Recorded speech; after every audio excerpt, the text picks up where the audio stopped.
All right, well, I want to thank you guys for coming today. I think you guys are in for an outstanding presentation from these individuals. My job first is to introduce them, then I'm going to turn it over to John, who's going to give a short presentation, followed by Mike, who's going to give a short presentation, and then we're going to do Q&A. So we'll have time for questions and answers from each of you. Mike Kuharsky is the president of Gravity Marketing. He has 18 years of experience in strategic marketing, creative development, and business-to-business sales across industries, including engineering, manufacturing, business services, technology, and publishing. In 2009, he founded Gravity, which is where we are today, specifically to provide outsourced strategic marketing to small and medium-sized businesses. John Kielich, who I'm fortunate to work with, is the managing director of Kolb & Co. M&A Advisors. He has more than 30 years of experience assisting businesses to strategically develop and successfully implement corporate growth and succession initiatives. I had to read that, huh? I did. He's an expert in all aspects of the M&A process and has participated in more than 75 transactions. So I'm going to turn it over to John first. Successful transaction. You bet. Successful transaction. I never did a bad deal. There's only bad implementation and integration. Just remember that. This is actually a pleasure for me to be doing this presentation with Mike. I have given a similar presentation to various banks and law firms, and the element that always seems to be missing is, they're great words, but today with Mike, I get to bring someone that has, examples of why it works and how to make it work. And so today what we're going to try to do is describe to you, for you as an advisor to small businesses, as you as the owner of small businesses, as you as someone that is maybe thinking of starting a small business, here are, it's all about creating value. A wise man last night, after a wise glass of wine maybe, told me that the best way to create value is to take your money, invest it in a company, and work that company and watch it grow. And what we're going to talk today is that path. You start a company today, your goal is to ultimately have a pile full of money at the end of it. That's your investment. That's your life. That's your savings account. And so Mike and I hopefully are going to give you some ideas about ultimately, what do buyers look for, and put, pay money for? What is value in the eyes of the ultimate buyer of a company? And Mike will share with you, why marketing. If you look at what really creates value, why marketing? And Mike did clarify that marketing and sales are about the same thing. So why that is very important and why you should have that plan as well as you start your company. You saw that. Okay, effective planning, effective marketing creates value. When you look at what are some of the key elements, these are things that, over many years of M&A, discussions with buyers, having been on the buy side for a number of years, as we look at, the value of a business, there are certain things that continue to come to the surface as being important, things that we are willing to pay for, and things that when you look at statistics on M&A valuation, companies that have certain traits will always get the highest value. If you lack some of these traits, you're down at the, when they talk about a range of multiples, you're at that lower end. So these things have been proven to be important over the years. And as you look at the list of them, a number of them tie back to things that have to do with sales, with product, with brand. And so that's where with Mike again, being able to discuss how to effectively apply that. Hopefully you can walk away here, from here with some practical ideas. We've talked about the fact that these are items that, buyers want to see, buyers are willing to pay for. If they're not present, the value does go down. And so by having this foundation early enough, this is a great way to just start, again, if you're new to your company, starting a company or have owned it, and you'll hear Mike talk about how he uses he looks at a number of these things as he runs Gravity Marketing. Profitability and growth, ta-da, no surprise. The number one item, the Price is Right, it's when, there's two reasons for this. One is mathematical. As most people know, a company is valued on the basis of a discounted cash flow or some version thereof. It's capitalization of earnings, discounted cash flow, whatever it might be. And depending on what the buyer is convinced is your sustainable growth and what is your ultimate, the cash flow that the company has generated, the higher both of those are, the greater the outcome of those two formulas. So some of this is mathematical, but if you think about it, what is a buyer really buying? Leanne and I, she knows my little, I get edgy when buyers focus on the past and never really focus on the future. Because if you focus on the past, it really doesn't matter oftentimes, because it's the cash flow of the future that's going to pay off the debt that you incur and is going to be the return on investment that you're making. So these are things that as you position your company for the continued solid growth, and it is good profitability, I would tell business owners, don't use your company as your personal checkbook. I mean, that, I'm sorry, Greg. I saw a tear in his eye. As owners start doing that, buyers look at, it's hard to, at the time of sale, tell buyers, no, that doesn't belong there. That's not a normal expense.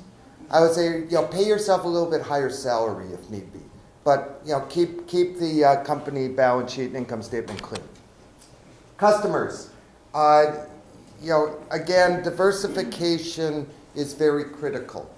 The best way to, tell this story is really the war story. We recently were involved with a transaction.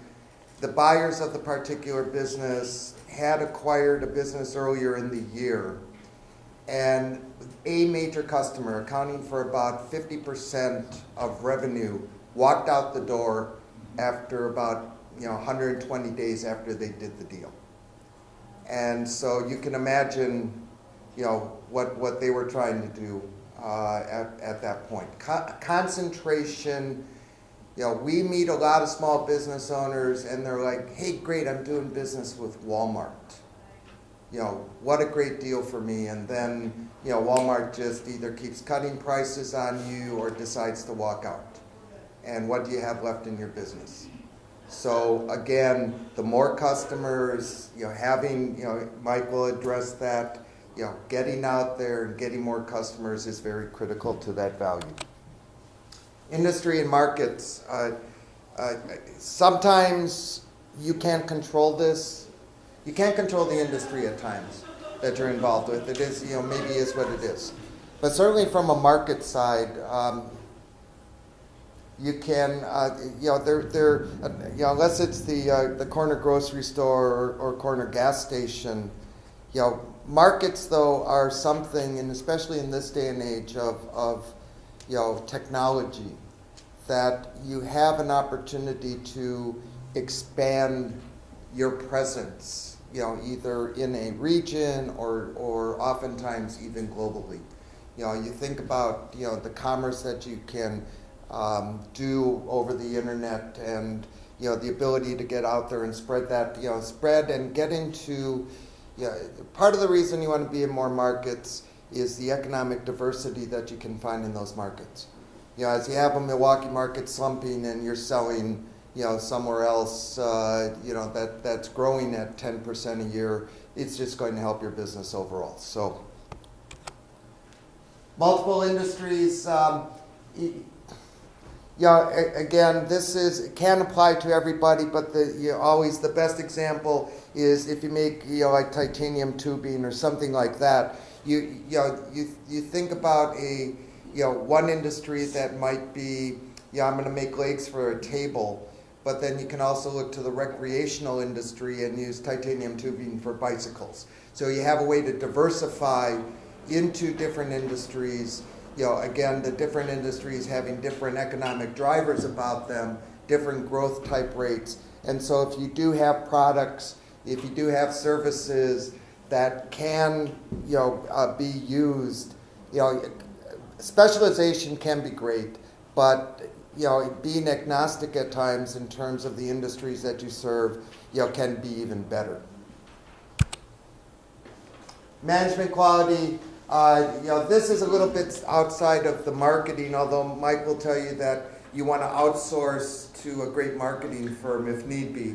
But all kidding aside, this is one of these non-financial items that any business owner, if you're thinking about your exit plan being handing over the keys to the new owner, discount the value of your company by 30-40% at least. Because that is something that most buyers are not prepared to take on. Most buyers need the tribal knowledge that the business owner has built in that business for a number of years. What we always ask is, when's the last time, we'll ask business owners during our due diligence, when's the last time you took 2 weeks off in a row? And when did you do it without taking your cell phone and checking emails from the company every day? Because if someone can do that, great. Then you probably have a pretty good team in place. But if you have to check in every day, if you haven't been away for 3 years, that is a problem at the time of sale. I'm guilty of that, by the way. So, proprietary products. This is, and Mike will explain a little bit. This is sometimes, to me, an art as much of a science, because it's how your product is oftentimes viewed in the marketplace. There is pure, true proprietary products. And I kind of laughed yesterday when I saw that Apple went off and bought, the Thunderbolt from Harley Davidson. The right to, the patents and the trademark from Harley Davidson, so they could use it over in Europe for their new plug for all their iPhone 5s and things. So, sometimes, a true proprietary is very important. It does give you access to markets, at least for a period of time until the next guy copies it and copies it well. I mean, it's not forever. There are some very smart people out there, and you have things going on in China that they'll copy anything and not worry about consequences oftentimes. But there's also how you can create for people the appearance of proprietary. How is it different? How is it better? Why isn't the guy that's also selling something similar? Why is mine better or different than his? And certainly marketing can help you do that. Product mix. This gets back to if you have more than one. If you have a bunch of machines, sometimes it's more to have more than one thing coming off those machines.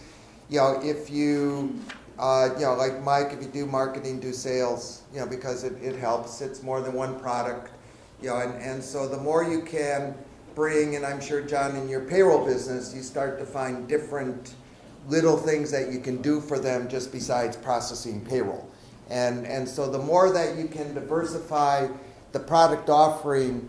Share of wallet of customers, if you're in the service business, it is being able to take, if you're in the manufacturing business, it's being able to take machinery and equipment and possibly serve, again, different markets, different customers, and, kind of get up, prevent, the economy, the swings of the economy affecting you completely. Other factors. Market position, brand is very critical. Every year they talk about the value of certain brands, and if you think of, the likes of Apple, Coke, Nike, and the list goes on, there is, the more you can be out there establishing that name and that presence, the more valuable you're going to be. The other items, again, are very much financially orientated. Marketing can't help with quality financial statements too much, can you? No. Have a plan. Most businesses, small businesses, don't even have budgets, least of all a plan. And I cannot tell you that every time that we are involved with the sale of a company, first, one of the first things that's being asked for in due diligence is, can I see your budget? Can I see your plan? It's not only something that, buyers look for, but having at one point in my career headed up strategic planning, it's not the plan itself, it's the process of the planning that can be of real value to you.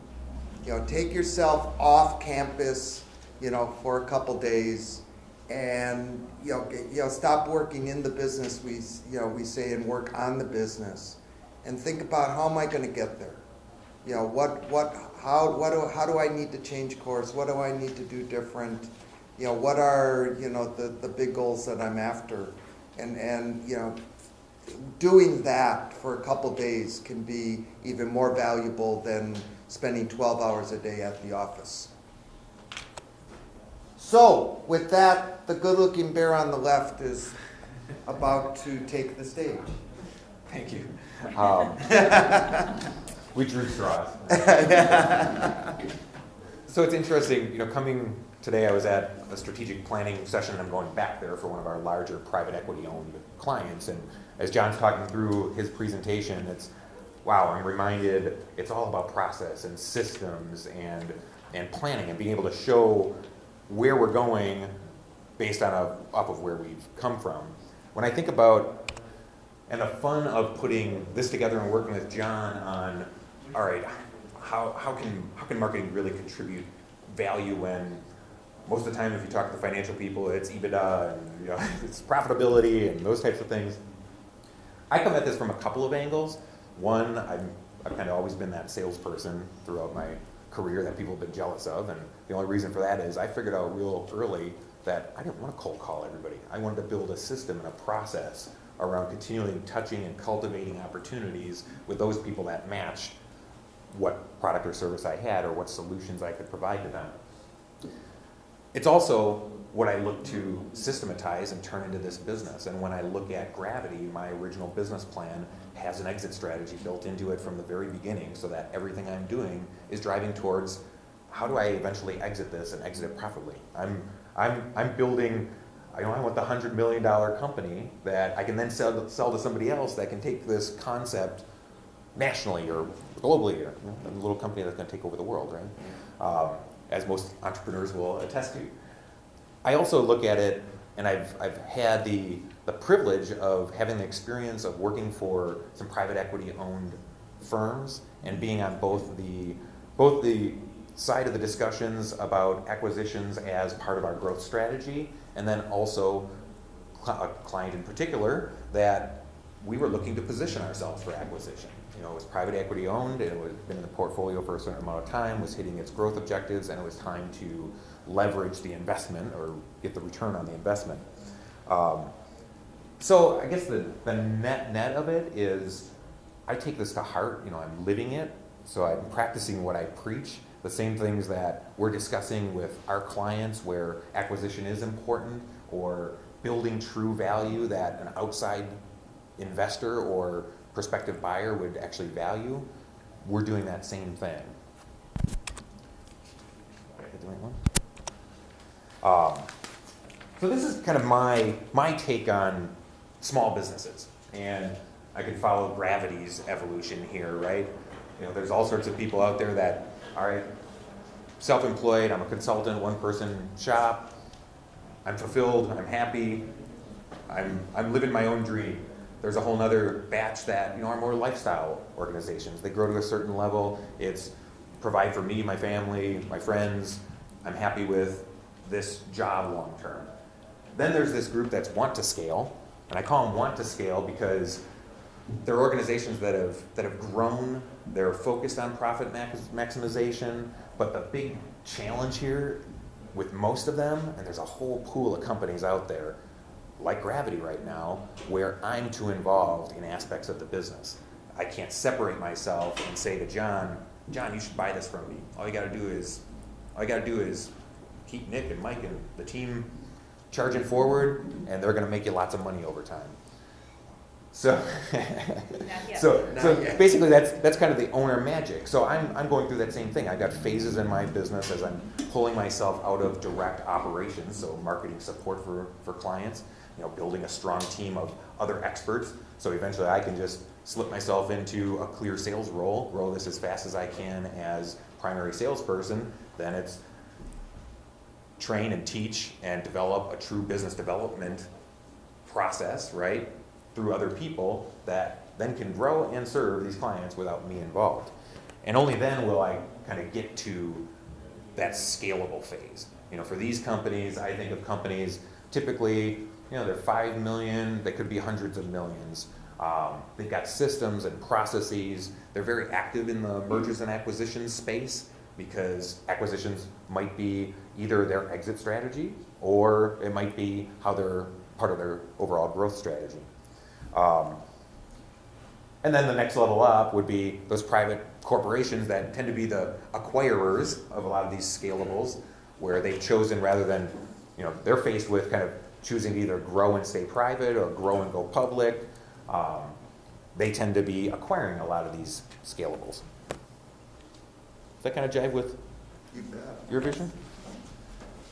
So what do we hear in John's presentation, right? Profitability. It's all about profitability.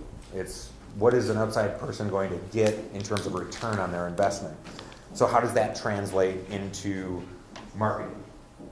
When I hear profit, I hear value, instead of price. So does that permeate our organization? Is that part of how we present ourselves? Is that being carried through in all the ways we sell our products and services? Growth, trend, to me, that's having a system. That's looking at things systematically and being able to say, if I do this, that, and the other thing, what elements do I need to move? How do I move that needle? Or what is my dashboard that's going to take me systematically? And Gravity calls it, one of our core philosophies is marketing should be a system that produces predictable strategic results. And if the reaction from one of our prospects is they kind of chuckle when I say that, it's, no, we can actually do that and we need to do that. Even though there might be some intangibles involved, there's actually less intangibles than we think, or we can make more things tangible than we think. Diversification, so identifying who's profitable, new opportunities, new markets, what else can we sell to those customers? What are they buying now versus what can we potentially offer to them?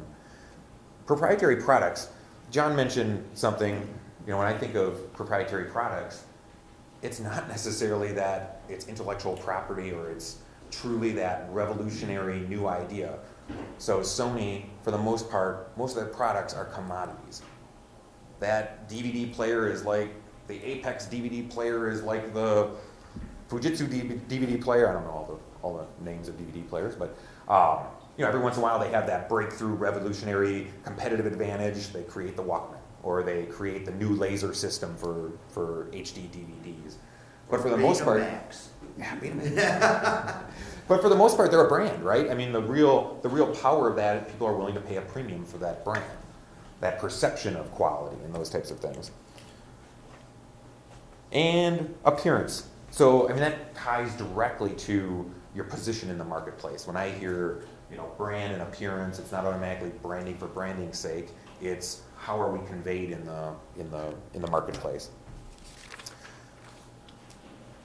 So I thought I'd share what I've seen in working with a lot of companies, both through Gravity as Chief Marketing Officer, but also throughout my years of sales and business development. Some of the biggest mistakes I see out there, one is not having a true definition of the ideal. And it's one of the first things that we focus on with our clients. The problem with it is if we don't know who's ideal, if we don't know who's profitable, hypothetically, you create a great sales engine or a great marketing engine, and it's going to drive a whole bunch more of this kind of business, and that kind of business loses your money. So are we just buying bad business? Are we speeding up losses? So if I were to start anywhere with most companies, it's let's really understand what type of business do we want and how does it break down in the future, and understand who they are, because that's going to be the answer to, the answers are within all of our companies. You know, these companies that have been successful, have grown, it's really just figuring out what has been done that's successful and replicating it one to many instead of one to one like an individual salesperson would. So if I look at gravity, how does that tie into gravity's ideal? So for Gravity, we serve clients primarily 2 to 20 or 50 million in southeastern Wisconsin. They're selling business-to-business products or services. They have an outside sales force in place, and they're very closely held. So that sounds very narrow, right? Anybody have a guess at how many companies there are that fit that definition in the 7 counties around Southeast? How many? Most. Number. Down 80%. Whatever the number is. Is that 5,000? Is it 10,000? Oh. 23,000 companies fit that definition. So for me, when devising Gravity's business plan, it was define it as narrowly as possible so that I can essentially talk through my marketing efforts to 23,000 companies one-to-one, because it feels like I get them. If I say, oh, wow, we solely serve B2B companies, you know, between 2 and 50 million, and they have outside sales, I get what your challenges are. I'm relatable, yet there's a ton of them, right? It also causes a challenge too, because if I'm the only sales guy for Gravity, can I call 23,000 companies with enough frequency and effectiveness to cultivate over time and take them through all the steps I need to take them through to become customers? One of the other big ones for me is an unhealthy focus on competition. I'm reminded back prior to starting Gravity, I worked for BizTime, so I was director of business development, and we'd bring in different authors of popular business books and those types of things for different events and speaking engagements. And one of those books is the Blue Ocean Strategy. Has everybody read it? Just like this presentation, if you take 1 or 2 things out of here, it makes it worth your while, right? The one big takeaway I got from the Blue Ocean Strategy was beware of unhealthy focus on your competition. The example, so the Blue Ocean Strategy is all about either you're innovating and you're creating your own markets and your own opportunities, or you're fighting the Me Too battle of a red ocean, a bloody ocean, and all you got to compete on is price. So while your competitors are over here bloodying themselves up for Me Too, I also have that, I can do this. Find a different way to position yourself. The little nugget out of that book was, stop benchmarking your competition. The more you benchmark them, the more you end up looking like them. The other big one for me is most B2B companies especially, they get sales. They get the sales process. They generally know how they move clients from not knowing anything about them through to becoming customers. But that's where the measurement stops. That's where our forecasting stops. That's where we stop tracking activity. You know, most companies will do a pretty good job of tracking calls and meetings and proposals and close percentages and opportunities in a true pipeline and actual one business. But all marketing is an extension of that. Just take that funnel and draw it up further. What are the next level of activities that help the sales team generate easier calls or more effective calls? So for me, drawing that funnel up is another thing we focus on with most of our clients. Branding for branding's sake is a big one for me. We've got a lot of clients that are good, healthy, 20, 10, 15-year-old companies that have grown from nothing, to, one of them comes to mind, $8 million in annual sales. Ugly logo, right? As a marketing guy trapped in a salesperson's body or vice versa, and I look at that logo and I was like, oh man, we need to do something about that. But that's not my immediate thought that, oh wow, we got to fix that logo or you're not going to be able to grow the next $2-3 million. Why? Why would suddenly that brand be an impediment to growth? I think we should focus first on systematizing what we've done and what we've been successful with and taking it to the next level. Marketing is not mystical. I think I kind of explained that with the funnel. really what we focus on is defining the sales process and then just figuring out how do we do that one-to-many instead of one-to-one. If I were to call all 23,000 of those companies in southeastern Wisconsin, I would be making little incremental steps, as a good salesperson does, because I got to take what a real true B2B salesperson does is cultivates real opportunity. Take somebody from not realizing they have a problem, and that's the real opportunity in the market is people that are blissfully oblivious to how they could make more money with your product or service, or how much they could save, or whatever the solution might be. We just have to figure out how to do that one-to-many. And then priorities. That's probably one of the biggest roadblocks to most business owners is overwhelmed. It happens to me. The reason why I sit back down and actually do a strategic planning process is because I've got to be able to let a bunch of stuff go to focus on a few things and do them really well. A lot of people get paralyzed by the sheer volume of things you could be working on at any given time. So what all of that did, all of those mistakes, opportunities, challenges, that really influenced a very clear-cut marketing plan. This is Gravity's marketing plan. No proprietary data. I'm not hiding it behind lock and key, covering it under intellectual property. It's also every one of our 20 plus VMO clients, virtual marketing officer clients, where they've hired us to be their marketing executive and work with their internal and external resources to execute marketing. This is their plan. We never actually write a marketing plan for our clients. We focus on some key tools that are going to make all this stuff come true.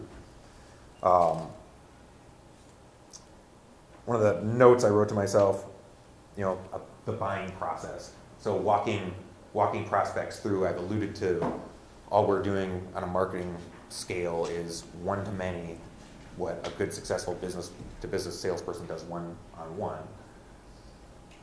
It's really about understanding that you have to know who your clients are and speak to them in their language and know the steps you need to take them through. And you can't sell anyone anything. All right. So my prior employers would say, wow, he's a great sales guy. He's sold lots of people, lots of stuff, tens and tens of millions of dollars, and thousands of customers over different industries and segments. I didn't sell anybody anything.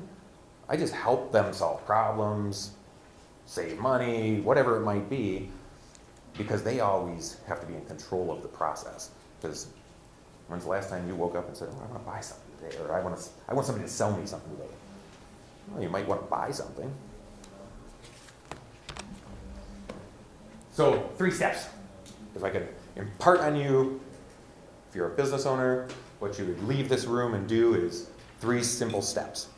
It would start with define your ideal, figure out what that buying process is, use that to get inside of people's heads and understand who's the good profitable business, what mix should we have, and what are the steps we have to go through to get them there, and document it. Turn it into key performance measures and goals, and then prioritize it and create a budget around it. That is the plan. And that is what we do for each of our clients. I won't go into too much detail with this, but everybody's got it in their packet as they leave. One of my favorite questions that I ask every one of my clients is, all right, wake up tomorrow, you have 10 more of one of your clients. You got to name the actual company. Who is it? 10 more of them. And usually right away it's the biggest. I want 10 more of them. Could you handle 10 more of them? And are they really the most profitable? Do they buy everything you sell? Or enough, or a wide enough breadth of things that you sell? No. So eventually we work through, all right, wow, it's actually this, mid-size whatever, that's kind of floating in the middle of any of our sales forecasts and stuff. They're kind of that middle customer that, boy, they're buying a lot of everything. They really value our service. We seem to fit with them in a lot of intangible ways sometimes. On Gravity's side, as I'm talking with a prospective client, I'm sniffing out whether the owner of that company geeks out on marketing. Because if the owner of the company geeks out on marketing, they're never going to empower me and my staff to pick a direction, and approve a direction and then let us go. Because they're going to want to dive into it. It's going to be about, what does this postcard look like? Exciting. So that doesn't make a good fit for us. because we need to be a very well-empowered, strategic employee for our clients. What you get out of that is now you know who they are. Once you know who they are, now you can figure out where are they. Boy, I need one of my key referral sources are other consultants or lawyers. So maybe I'm going to the bar association, and that's where my brand should interact or my organization should interact because I know I need to influence lawyers because they're a lead source for me or what have you. Documenting the process, for the most part, that's looking at, and there's an appendix page, I think it's the last one in your, no, second to last one in your packet. Actually, why don't I skip down here? Oh, you took it up? Keep going. All right. Okay. So this is not gravity's. The shaded boxes in the back are academic model of this. They call it the 7 steps to the sale. I call it the buying process. So this is an academic model that I overlaid some of the things that we do from a marketing perspective.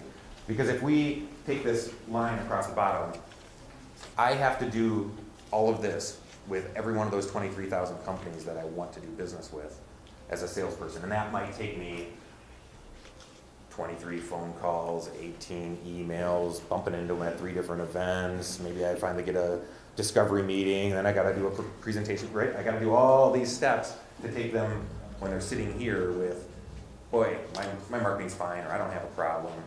I got to wake them up and say, oh, your marketing's kind of bad. You know, and I can't ever talk about who Gravity is or what we do until I get them to think, boy, my marketing's bad. Only then, and only when I get them to think, maybe I need to solve this problem, can I then start to walk them through to why Gravity ends up being the solution for them. So this model is meant to help you look at what steps, how do we take these people out of these different states. So if we've figured out we should be doing business with large medical manufacturers, and we know one of our key groups in there are product managers. How do we get them to realize they even have a problem, that what they're doing today could be done differently or better or less expensively with whatever product or service we represent? So use this to kind of get inside of the minds of the buyer and make the process theirs. And then the third real step is take those 2 things. You know, we know our ideal. We've figured out how to speak to them in their language. We know what steps we got to communicate to them over time. And now you do it. And you do it by creating key performance measures around the activities that are actually going to speak to those different steps. Every one of our clients has this dashboard. It might start all the way up at, wow, we advertise in a bunch of magazines, so we think some eyeballs might have seen our ad. You know, and we think 200,000 eyeballs had the possibility of seeing one of our ads. All right, that's a little less tangible, right? Then it might be, all right, the website is the center point of all of our activity. We're always trying to drive them to the website, so now we're starting to track website traffic, organic versus search, and all that kind of stuff comes into play. But now we can start to see, wow, did we spend a bunch in advertising here over these 3 months, and all of a sudden we saw this bump down here. And the tool, once you start tracking, that's where marketing gets fun if you're an analytical geek like me, is now you get to see how to manipulate the system and what to focus on.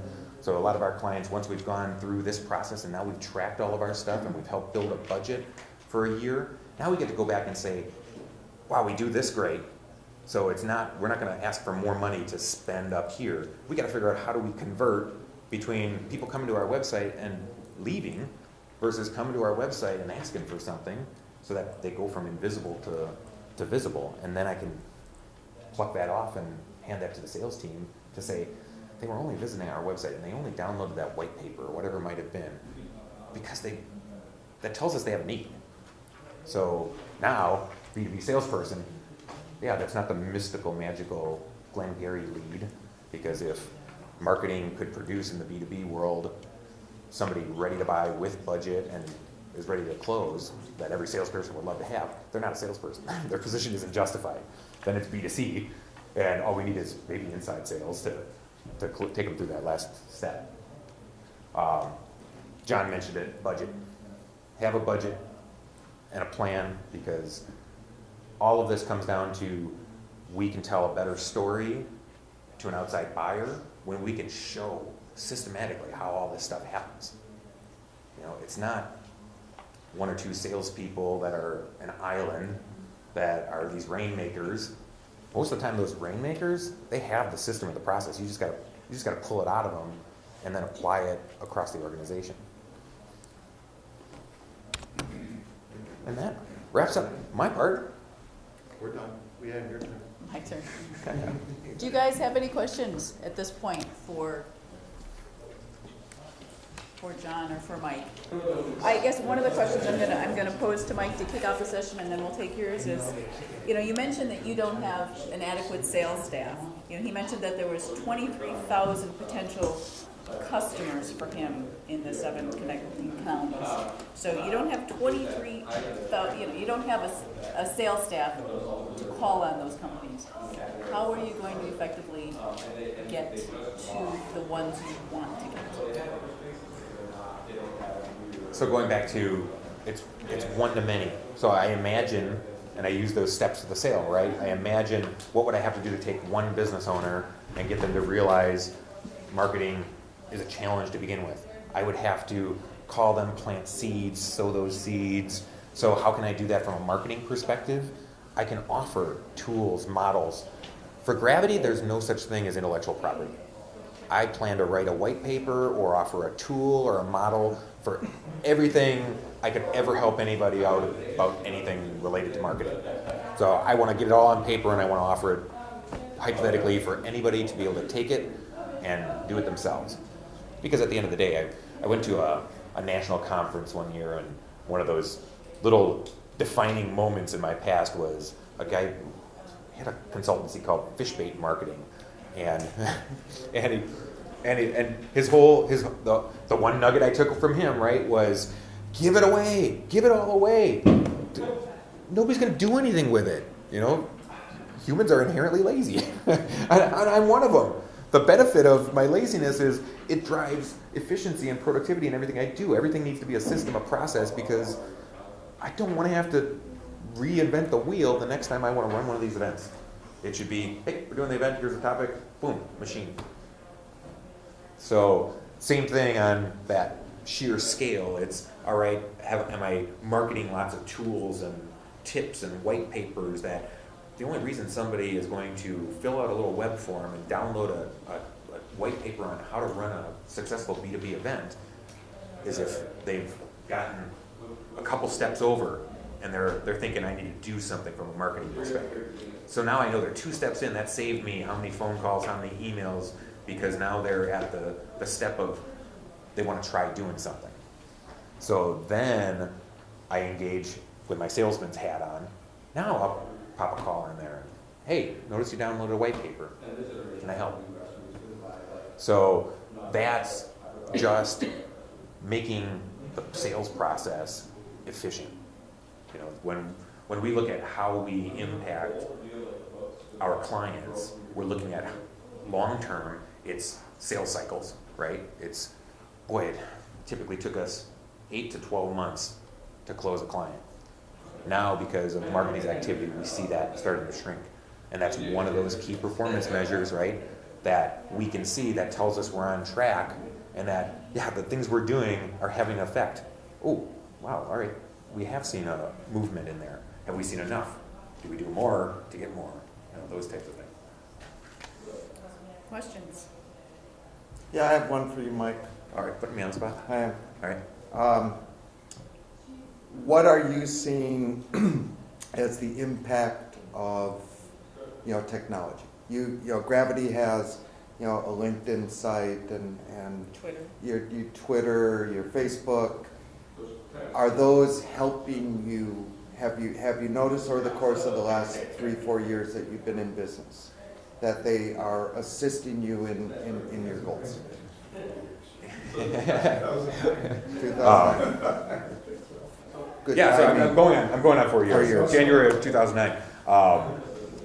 So social media, technology, is it a disruptive force out there? Yes. Is it just another tool?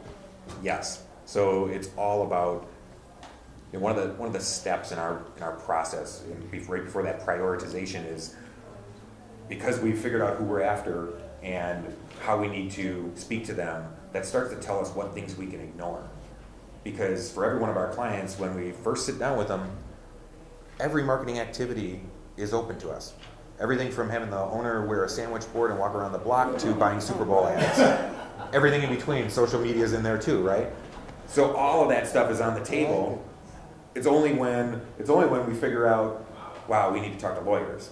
All right, that narrows a whole bunch of stuff. We're not going to be buying Super Bowl ads to talk to lawyers. We're probably going to do something with a bar association, or do some targeted lists, or whatever it might be, or sponsor some events, find some ways to partner with them. So technology and social media, you know, for Gravity, for example, there's no real tie-in to our social media efforts and Gravity's direct sales efforts. It's one small component of that free coffee shop, which is just another component in our overall marketing and sales plan. Because that coffee shop and social media is meant to give us a great viral community. We got a bunch of brand ambassadors that invite people to have a cup of coffee, to meet, those types of things. And then people walk in the building and go, what is this place? Oh, it's this cool marketing firm. I don't really know what to do. Neither do I. Okay, cool. And then they leave. Now there's one step, right? We created some awareness, we made some contact, but they still don't know what we do, and I don't know that they're a fit. So we create additional opportunities, whether it's monthly networking things, these types of seminars, all the different ways to now start to pull out of that people that start to meet our profile and start to create meaningful interaction. So it's all connected. I'm not justifying Twitter for all the way to an end sale. Because the other trick about marketing is, you know, I'm a numbers guy. If I'll take any marketing activity anybody in this room is doing, and I will disqualify it if we want to play the ROI game on that one single thing. Because that's not how it works. It's a cumulative process.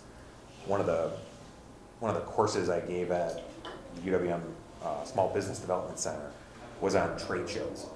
And I just mentioned something, and it struck me that everybody said, "Whoa, oh yeah, that's really powerful."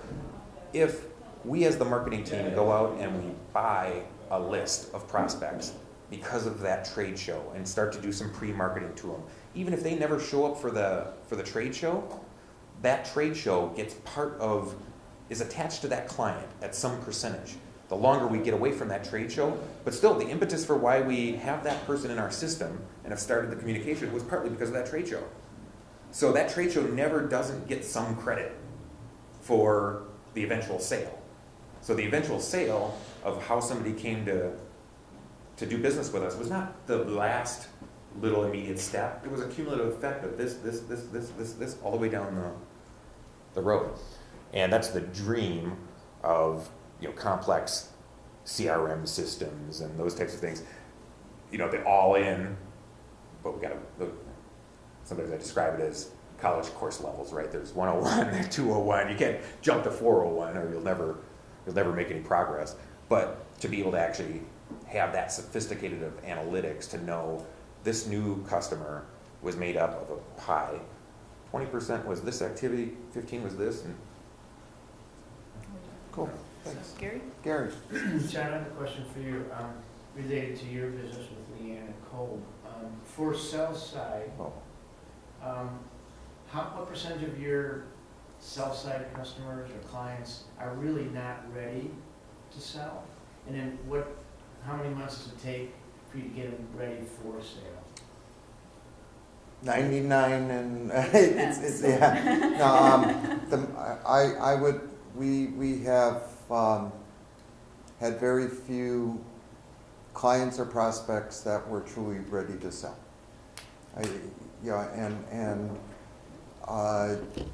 Unfortunately, they have made up their decision to sell, and they really do not want to take the time necessary to prepare. Even though it can create more value. Correct. Because it's generally age. Unfortunately, people decide to sell because it's either age related, it could be health related, or some other event that has gotten them to that point. And by then it's too late. They don't want to stick with the business any longer. They're tired of it. We hear them say, I've been doing this for 30 plus years. I'm just done. It's reactive. It's a reactive thing. How long would it take them to get ready? We have some quick fixes that we could probably in 90 to 120 days have them in a lot better position than doing nothing. As long as they had a good foundation, right? Because then you can document it. Right. I mean, So the first step could be, there has to if be you don't have documentation, there has but to you be do a it. good business there. I mean, we can eliminate noise. We can make make the company. We can help the story be better. By doing some things. By understanding the business. By understanding. Educating them what the buyer is going to be looking for. We might as well get it out. And if they can't produce the information or they don't have it available, create the information, have it available, so that when someone asks you a question, you can give them a quick answer. That goes a lot further with the potential buyer than it says, well, I don't know about that, I'll have to get back to you, and you end up scrambling to pull something together. So if we can put them in a position to be quickly reactive to questions that a buyer is going to ask, that goes a long way in the sale process. And unfortunately, most companies that aren't ready to sell, their price expectation is something. So, other than that, it's Can you speak to the economy and how we got 4 more years coming up? And there's a loaded question. And I'm just throwing it up there and how it's. Don't you recall I had on a slide, marketing isn't mystical? Yeah. And how that's relating to sales and companies and people not buying things because there's less and less people that have any money. Yeah, from what Leanne and I saw this year, and the appendix has a number of graphs that also speak to this.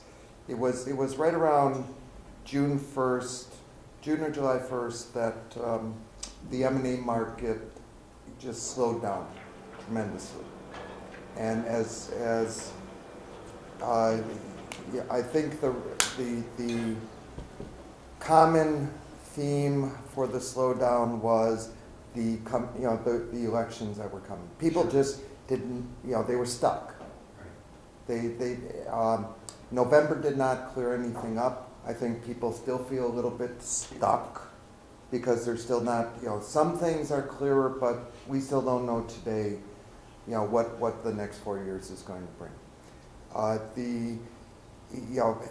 Having said that,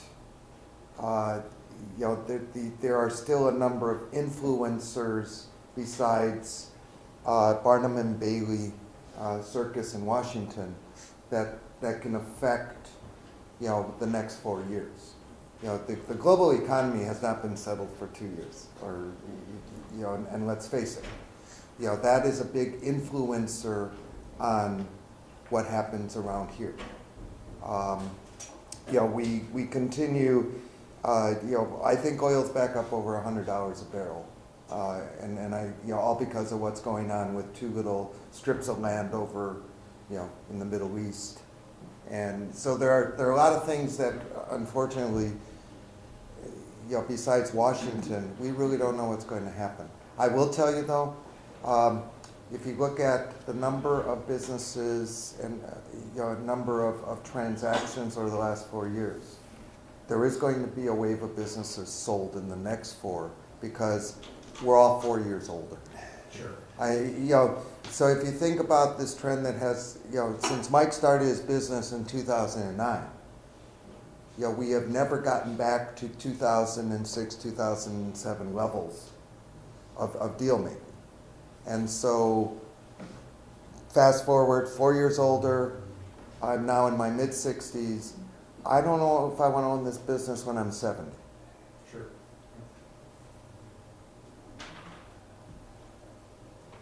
Other questions? Yes? I had a question related to the Gravity's marketing plan, which it looks like you've got evidence here that you're further practicing what you preach. It says every organization has inherent value, give bits and pieces away. Can you talk about what that looks like, what that feels like on a, maybe an individual or an example basis? And again, the marketing strategy kind of looks like evidence of your practicing what you preach, so cheers. Thank you. Because that was one of my biggest pet peeves, hypocrisy, right? It always seemed to be, boy, if you walk into an ad agency, the right solution they're going to tell you is an ad campaign. Yet I've never seen an ad agency advertise for business, so it doesn't make sense. So giving away bits and pieces of, and believe me, we cross this all, or this is sometimes a contentious struggle too, because it's, there's a lot of times, I'm not talking about giving away true trade secrets and true intellectual property, but definitely freeing up a little bit more, because for the most part, if a price sheet is printed or a sales brochure is printed, your competitors have that because they seek it out. It's already out there. Do we not necessarily need to talk about that where we could? So how it actually translates into practical examples, one of the simplest tools we use across every single one of our clients is, I believe, and it's not just because I came from a publishing company, but every company should be a publisher of content around their core competency. So be the editor of your own magazine. When people were buying ads from me in Biz Times, I kept saying, when are you going to stop renting our audience? Just develop your own. You've got it. You've got the knowledge, the expertise, the resources, whether it's internal or you have the ability to curate it from around the web. There's a ton of great stuff out there, resources, and if you're the one that delivers it to somebody who values it, you don't even have to produce it necessarily. You can go to the industry association you belong with and leverage those materials to present them to your pool of prospects that care about that stuff. And in the practice, you're becoming that thought leader. You're becoming the one they turn to that ultimately will build the value that's what, when we talk about value and the steps to the sale, if you take somebody from not knowing they have a problem and you're the one that wakes them up to the problem and shows them that you're the solution to that, or it can save them money, they never even consider the competition.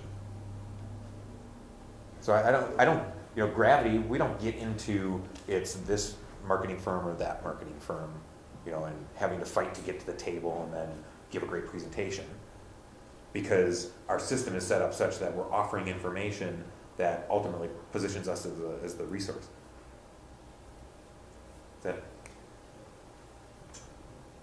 There's lots of stuff out there.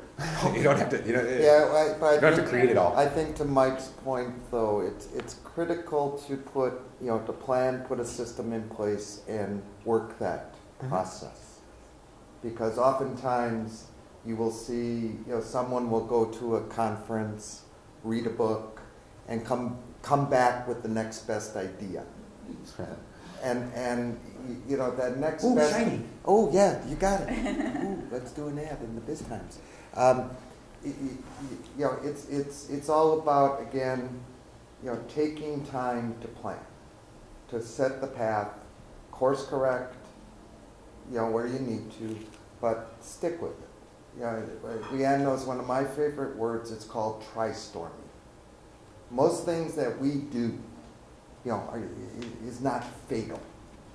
So go and try it. If it doesn't work, try something different. But we oftentimes just sit around tables and brainstorm. We talk about what we should do. We spend 4 hours talking about what we should do, leave the room, and come back a week later and talk more about what we should do. In the meantime, if you try something for those 4 hours and through the rest of the week, you'll get a lot more done and be a lot more successful. That planning process, and it doesn't have to be a big, long, tedious process. The reason why Gravity spends time doing that with our clients up front is because the only way we can truly mimic an empowered employee for these customers is if we've set a plan, because that keeps everybody on track. That way when our boss comes and says, "Ooh, shiny, went to this conference, this seems like a great idea," or "so-and-so is doing this," we can say, "Well, all right, let's put it on the table, let's give it its due. Is it important enough that we stop doing, remember this, that, and the other thing, and remember we said this, and this was really important, and because 3 years out we want to be this, and we're trying to shift our business," and So does this stop us from doing that? Do we have to do it on top of this? Because that's time and resources, right? So those are all the discussions that a good solid plan lets you have to say, well, yeah, no, that was just going to go on a wish list. And when we get back to, all right, we've achieved these things that we were doing, now we bring that back to the plate. You know, we've been talking how marketing can add value to a company, and I know Mike has a real life experience of where you feel that the marketing that a company did created value for it. Yeah, I think one of the earliest conversations that kind of led to us doing this was, you know, when I look at a proud moment for Gravity, is one of our first clients was private equity owned, a $15 million manufacturer on the north side. And while we came in and executed our process and wanted to do all the normal kinds of marketing stuff, we wanted to create better sales tools for the sales teams, better map out that process, create a marketing system around the whole extended funnel, right?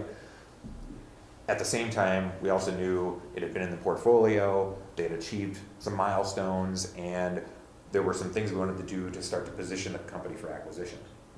And so that influenced some strategies where we deliberately did things a little bit different in general advertising and a little more, not even that flashy, but we wanted to raise our profile in the industry, so we wanted our competitors to be on our e-newsletters and those types of, we wanted them to see what we were doing and how we were doing it, because that was warming up this pool of strategic buyers. So fast forward, we polished up the sales process. Diversification was also an issue in that case, because they had a lot of sales through one major provider. So some of the things we were doing on the sales side was to also create new market opportunities and be able to show that we were diversifying. So fast forward for the last year and a half, that company's been owned by a different company, a much bigger company. And the success for me is when they purchased it for the R&D, the executive team, and the marketing.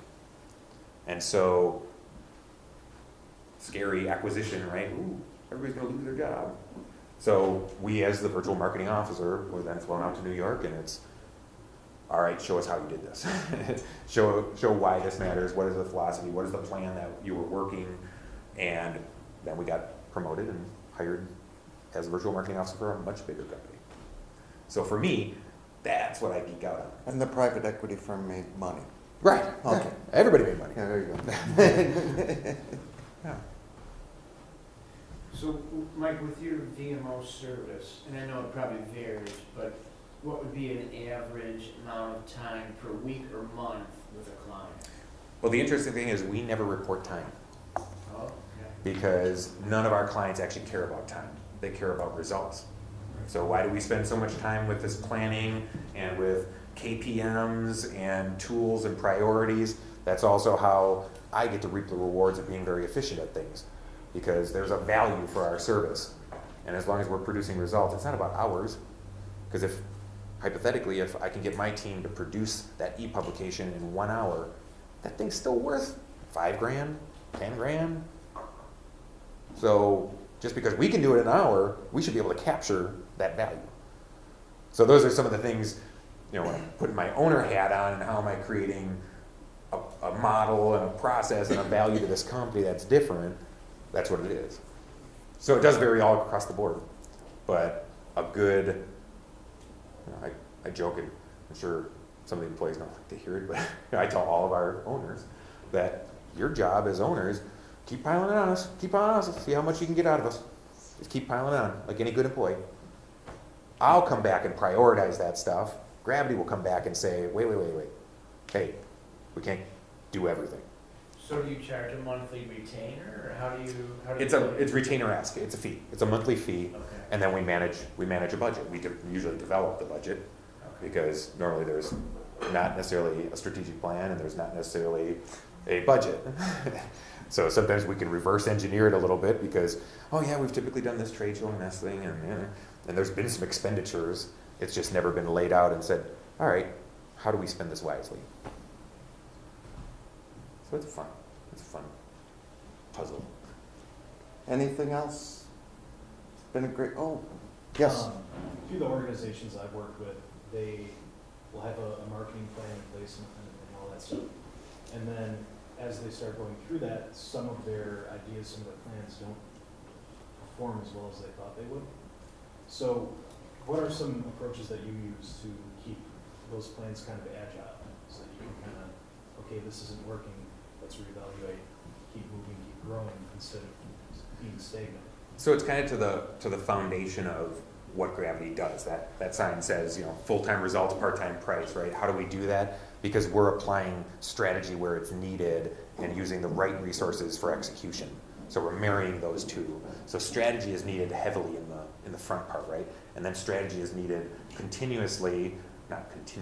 sporadically to be righting the ship, right? To be making those determinations. Is this really going how we thought it was going? So we use, with every single project we end up doing, we've got little plans that precede it and follow it up. Here's what we think we're going to get out of spending this money. Here's what we got out of it. Do we think in the future it will be worth doing again? Have we learned enough lessons that make it worthwhile doing again? Those types of things. So we use ongoing plans and ongoing, the KPMs is the biggest, because some of it is also, when I said I could disqualify any one marketing thing, because there's a trailing effect and a cumulative effect to marketing. If we're not tracking stuff, sometimes we have to use the momentum to justify things, and we might not be seeing that bottom revenue dollar quite yet.